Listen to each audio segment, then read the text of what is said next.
지난달 경북 문경에서 사냥개 6마리가 산책하던 모녀를 공격해 크게 다치게 한 사건이 있었습니다. 결국 견주는 중과실치상 혐의로 구속됐는데요. 이렇게 개물림 사고를 비롯한 반려동물 관련 사건 사고가 최근 급증하면서 관련 분쟁도 덩달아 많아지고 있다고 합니다. 오늘 법률구조공단 사용설명서에선 맹견을 피하려다 차량과 충돌한 사고에 대해 얘기해 보겠습니다.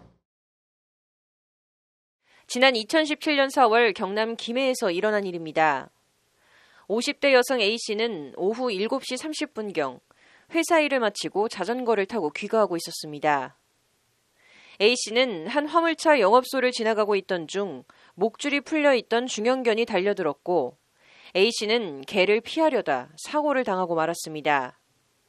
개는 맹렬하게 짖어대며 A씨를 뒤쫓아왔고 두려움을 느낀 A씨는 개를 피하려다 도로 갓길에 불법 주차된 트럭의 뒷바퀴에 부딪힌 겁니다.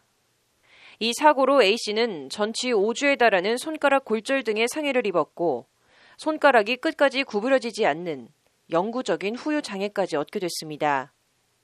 개 주인은 화물차 영업소를 운영하던 B씨라는 걸 알게 된 A씨는 B씨와 불법 주차 차량 보험사를 상대로 손해배상을 요구했지만 거절당하자 법률구조공단에 법률구조를 요청했습니다.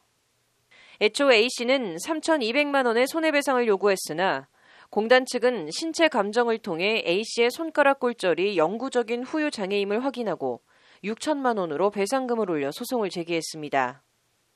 일단 공단 측은 사고 당시 상황에 비춰 A씨에게 어떠한 과실이 없다고 주장한 반면 B씨와 보험사 측은 A씨가 자전거를 운행하면서 충분한 주의를 기울이지 않아 사고가 발생했다며 손해배상 책임을 제한해야 한다고 맞섰습니다.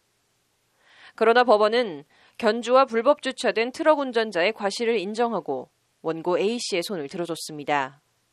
자전거를 운전하던 A씨가 자신을 쫓아오며 짖는 개를 보고 놀라 이를 피하려다 그곳에 불법 주차돼 있던 트럭에 부딪혀 발생한 점, 개가 A씨를 쫓아오게 된 데 대해 A씨에게 책임을 물을 만한 사정이 없는 점, 사고 직전까지 A씨는 자전거를 정상적으로 운행하고 있던 점 등에 비춰보면 이 사건 사고에 대해 A씨의 과실이 있다고 볼 수 없다는 게 재판부 판시입니다.